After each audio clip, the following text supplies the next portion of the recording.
Right, good Good morning, morning. everyone, on this wonderful spring morning. A little bit different to last night. It was a little bit, that was quite a big thunderstorm last night Yeah, for anyone that didn't notice.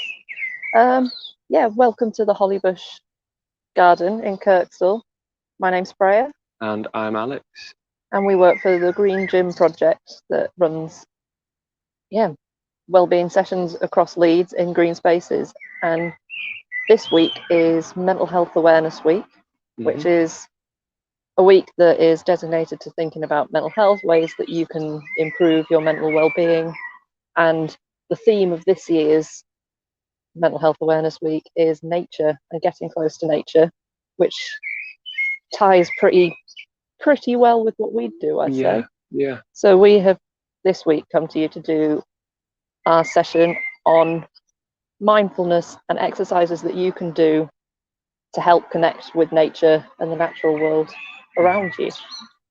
yeah. I think it's particularly important in this day and age where a lot of people they might not actively engage with nature. We spend a lot of time at home looking at screens and then going to work and doing something very similar, and we sort of miss out on that connected to nature part of our lives that's been part of humanity for centuries and centuries. And Millennia. yeah, where I think nowadays we're realizing that Yeah. connection to nature is very important for people's well-being. As humans evolved tens of thousands of years ago, Mhm. we were part of the natural world, we were part of our ecosystems, we interacted with the plants, the wildlife, and then it's only in the last couple of hundred years that we've been moving en masse into cities. We've been we've had the computer age has come in the last few decades where we've sat at desks, a lot more work is office space, and we've lost the connection with the natural world and spending time outdoors, Mm. spending time with our hands, interacting with the natural world. So there's an increasing amount of evidence of how many benefits you can get from just spending some time Yeah, in natural spaces. It doesn't even need to be a natural space, no, does it? taking some time for yourself and just having some outward reflection, taking notice of things, and having some reflection, seeing how your mood changes, your physio, like how your heart beats, how your breathing is, feel the breeze on your skin, feel the sunlight warming up. And uh, we're gonna we're in the garden, we're in the upper part of the, we're gonna take a walk around, go through some exercises. So we'll talk about where we are. So Hollybush is in Kirkstall. We're positioned between the Leeds-Liverpool Canal, and you might be able to hear in the background we're next to Leeds Bradford Road. So we've got the sound of the traffic in the background. We've got the sounds, we might get the sounds of people in other groups in the garden. We've got the sounds of the birds, but we are in a very green space, but we are also in a very urban space at the same time where we're located. So yeah, you will hear things that remind you of that, but it's about how you can get fully engaged with the green space that you're in, even if you've got sirens and engines and things going past in the background. I think we'd encourage you if you've got a garden, go and have it out there or time to practice and try some of the things that like your own route bit. Or you can position yourself by a window, because if it's too cold for you to sit outside, because for a lot of it's not that warm today, the sun is out, but sitting still can make you a little bit chilly. So if you want to be comfortable, you can sit in a chair by a window. They do say even looking at the color green can help improve your mood, even if it's not actually a plant, just that deep rooted connection that we have with green space and our well-being.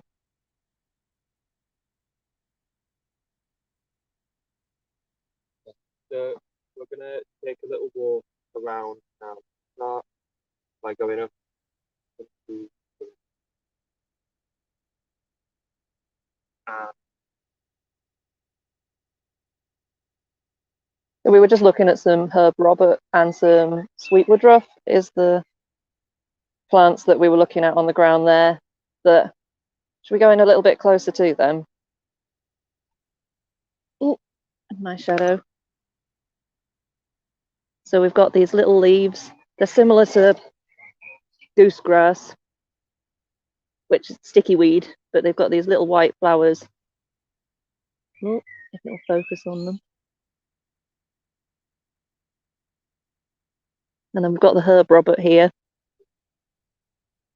which comes out with little pink flowers later in the year. And this is quite often a plant that you might get growing in your doorstep or something. This is a plant that likes to grow. Sometimes in some places gets thought of as a weed, but in the undergrowth in the woodland. Here's another wildflower.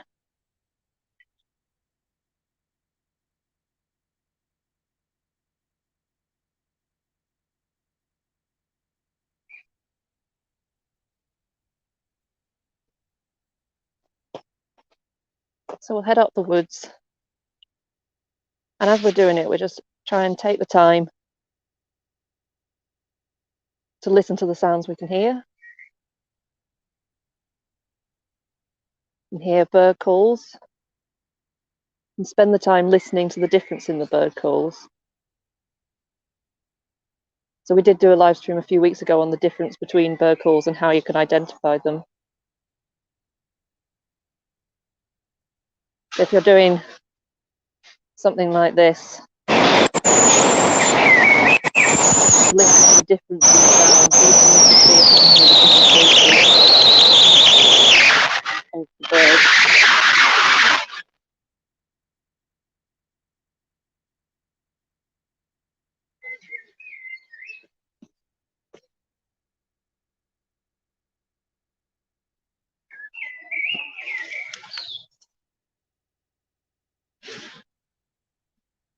Okay, apologies. I think my microphone was playing up a little bit there, but hopefully it should be back on. Just take that. Sorry. There we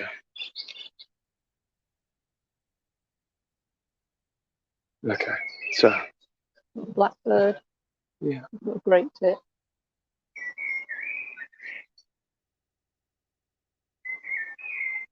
the sort of lower pitched sort of whistling you can hear. That one there, that's the blackbird. That's probably one of the most common ones that you'll hear. It's related, it's part of the thrush family, but it's related to the song thrush and has a sing-songy, whistly call. Okay, if we come down here, one exercise you can do, so the ground is a bit damp now, but what I'm going to do, hopefully, is, oh, I've got some trousers that I don't mind. Take out a blanket with you. Take out a blanket or take out a cushion or a roll mat, or you don't have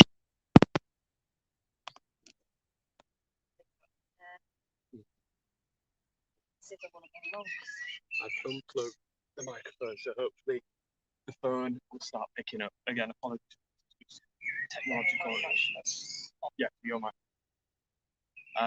So sit down on the ground, take a few deep breaths. You can do this with your eyes closed or your to personal preference. And if you just sit down and feel the weight of your body supported by the breath, and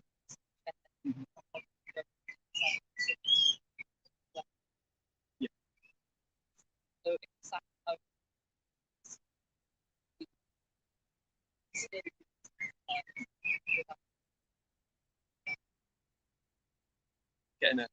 getting a muddy bum.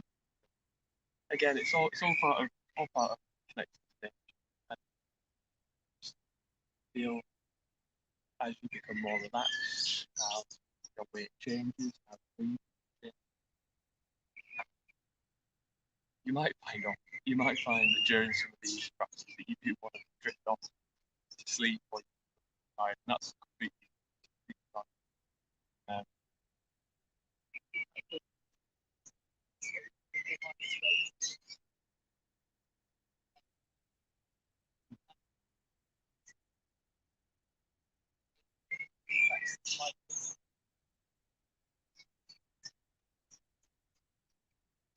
once you start feeling your weight supported by breath, start letting your mind go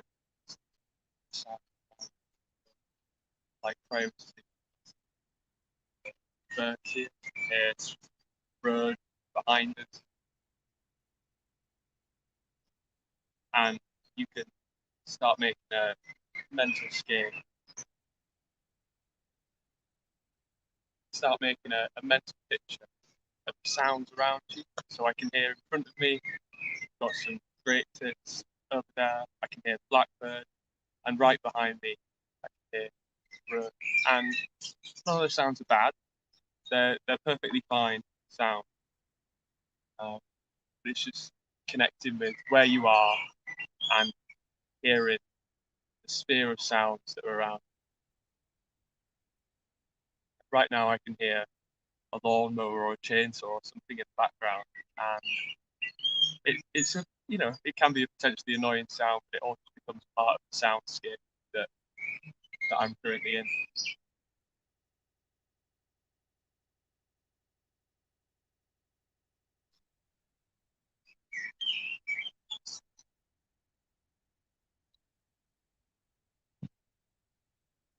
So we'll move on to the next area. So we're having a little bit of technical difficulty with the microphones. Hopefully you can hear us.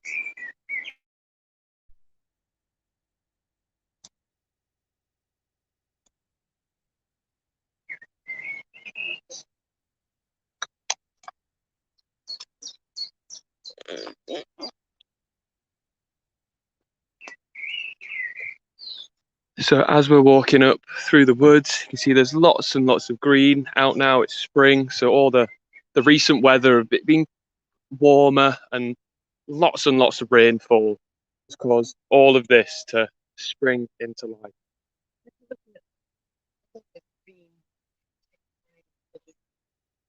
The differences of the greens. So you can look and see a field of green, but then if you look in close, you've got the common hogweed here, has this sort of soft, downy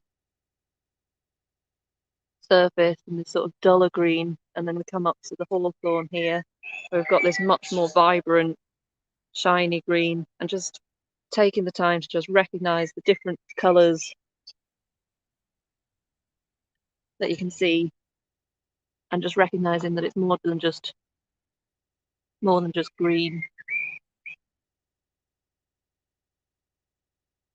See where the flowers are getting ready to come out, more leaves are unfurling.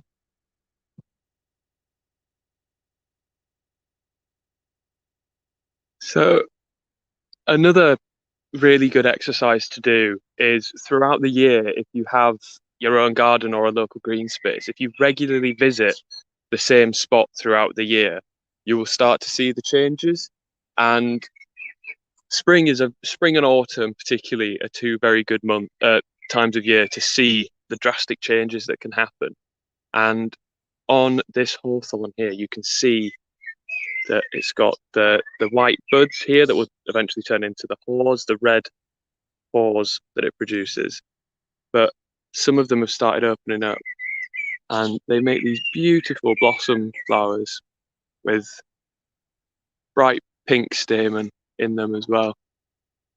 Really, really pretty. And if you're someone that's particularly arty or creative, you could paint a picture, draw a picture of the same tree throughout the year, or the same bush, same patch of grass.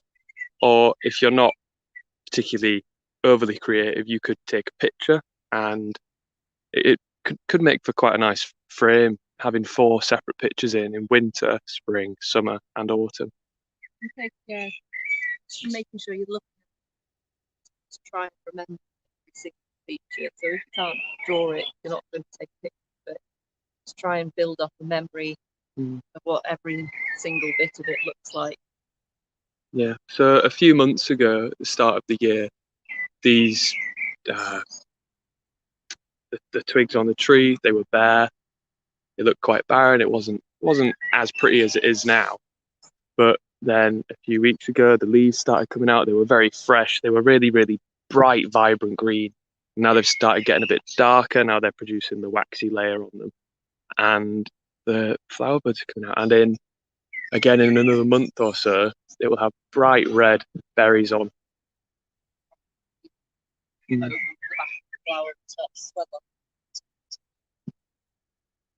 if you walk in the green space today or go to the same room every week, and it's just a great way of, if you've only got one place to go, just taking the time to really appreciate that space, the change over time. And it helps you to appreciate things like weather, the seasons. So we've just had all this rain, and you might, if you're just thinking of that and how it disrupts your journey to work, you can reframe it as how you can see these changes in the garden. You can see the green spaces leap into life after this sunny weather be down. Ooh, scared.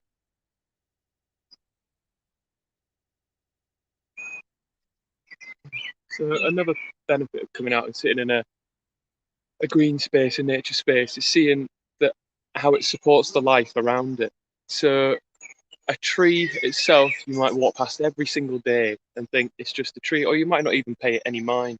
But when you start taking notice, you start to see that it supports a whole network of organisms, both on the underground and on the surface as well. And again, if you take your time and sit there throughout the year, the birds that live locally will gain enough confidence that eventually you'll start to see them coming and landing on the tree. There's a damselfly here as well.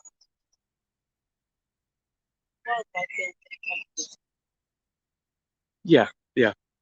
We've got some robins here at Hollybush that have gained a lot of confidence over the course of this year, because we've been a little quieter and it's been regular staff members that are in, and the birds do recognise people. They recognise your face or your height and stuff, so they will gain confidence around you.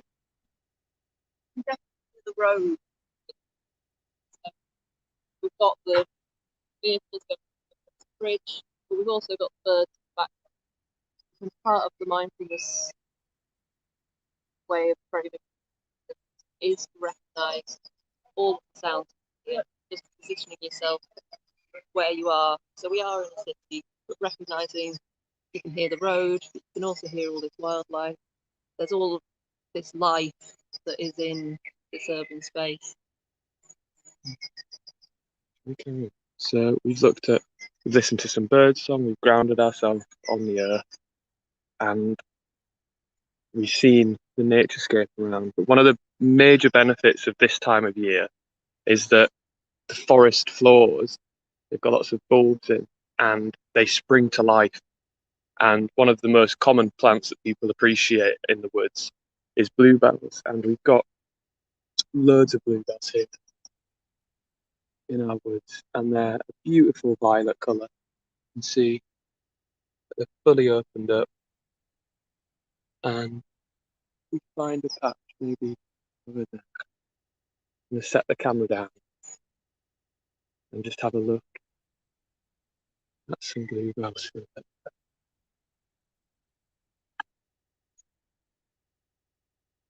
So just take some time. If you've got flowers in some beds outside of your house, or if there's some community beds, or even just on a grass verge, if you've got some dandelions or something, just to yeah. I'm gonna set the camera down.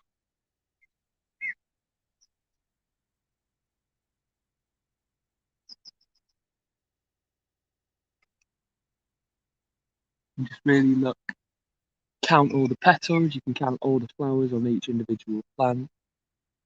Take notice. You can see some small pollinators as well, and the dewdrops. If you catch it at the right time of day, you start to notice the tiny little drops of water on the petals and how it runs down the stem of the plant. You can see how the lights change through the trees.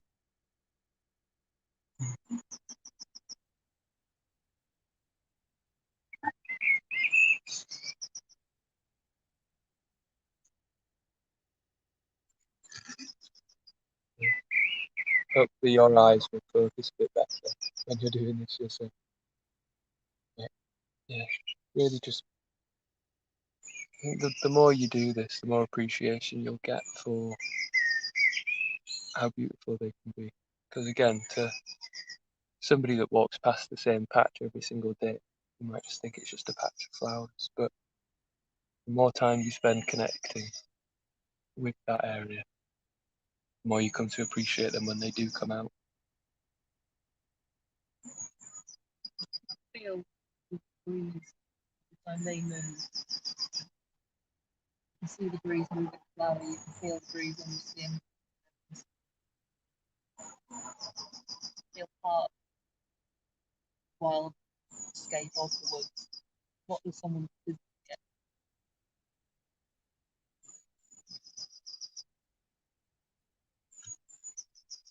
Set up that sense of connection.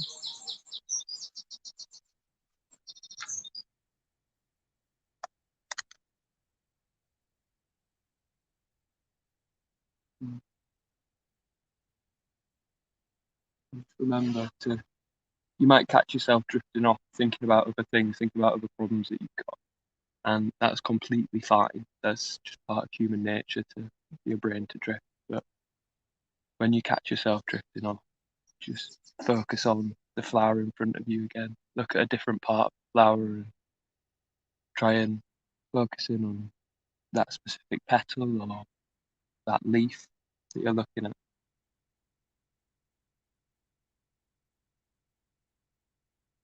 And again, if you're feeling yourself drifting off to sleep, then that's completely fine. I'm feeling pretty relaxed, pretty calm. Despite the technical issues, I think this is definitely helping me personally as well.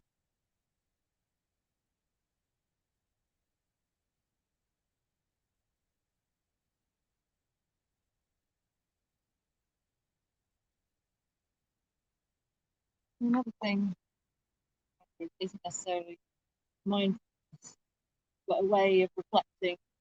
If there's a garden that you have, a garden group that you're part of, like the Green Gym we run, Hollybush, if there's a space you visit regularly, volunteer at, just going round and taking time. So we talked about how it changes, how the flowers open, also really recognizing what you've put into it. So looking at the things that changed, looking at some, if you start building something, you plant something, going back to it to see it grow and sort of build in this sense of hopefulness of gardening, of doing nature, and then go back and reflect on the positive contributions you've made and how you've helped, how you connect, how you're connecting with other people that use the green space. If you go back and you see people in the green space looking at something, admiring something, enjoying it, thinking about how you've connected with your community by other people being there, being positive, things you've learned, things that you've learned over time. Think about mistakes you made when you started gardening and things that you now know. And just take the time to walk around, really look at things you're really familiar with, because it's so easy if you go somewhere every day to just walk past it and not give it a second thought. But when you really start looking at it, yeah, you get this connectedness and this sense of achievement. If you walk to a shop, think about if there's a route that you can take. So if there's a route you can take that takes you through a park, if there's a route you can take that takes you along a canal, through the woods, along the edge of a sports pitch, just a way that isn't just along a pavement, along a road. If there is a slightly greener route that you could choose. It's all about taking some time for yourself as well. And it's feeling guilt-free about actually getting in a better headspace and connecting with the world around you. Because we all do need that time. It helps you get more active as well. Take a route just slightly longer, take it slightly further, And it can mean, if you're spending time looking and thinking and doing, it can mean that you spend more time out without necessarily noticing. Mm. As we're coming into summer as well, I think people do start going outside a bit more. I appreciate the weather has been particularly unpleasant recently for us, but for the plants around us, it's been really, really brilliant weather, really, really wet, really warm weather. And if you do get a bit of time at lunch or just after your breakfast before your way to work, just finding the time to go and appreciate the space outside. Even if it's just a couple of minutes, it can improve your sense of well-being through the day and alleviate symptoms of stress. If you're feeling particularly bogged down with emails or admin or whatever it is you do for work, or if you don't work, if you're feeling particularly down, just going and sitting, and the colour green and the blue sky does have naturally calming effects on our body. It makes us produce positive chemicals and can be really, really beneficial. Just looking out of a window every now and again, if you're sat at a desk and seeing a tree, or just looking at a set of birds in flight across the blue sky, can really help ease stress.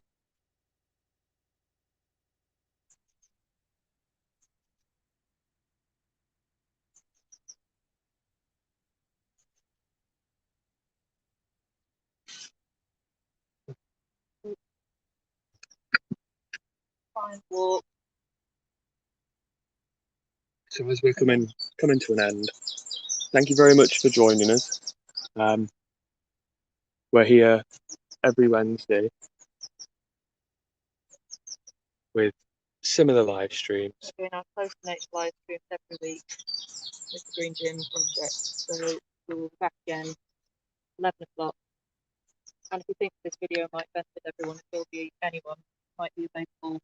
It will be available to watch back after the events. The link will be shareable. And we will be back live again next week. Thank you very much for joining us. I've been Freya. And I've been Alex. Sorry if we've had a little bit of difficulty with the sound. We couldn't have a calming session without some technical glitches. Of course not. No. Thank you very much for joining us. Have a lovely day, and I hope you get to spend some time in nature.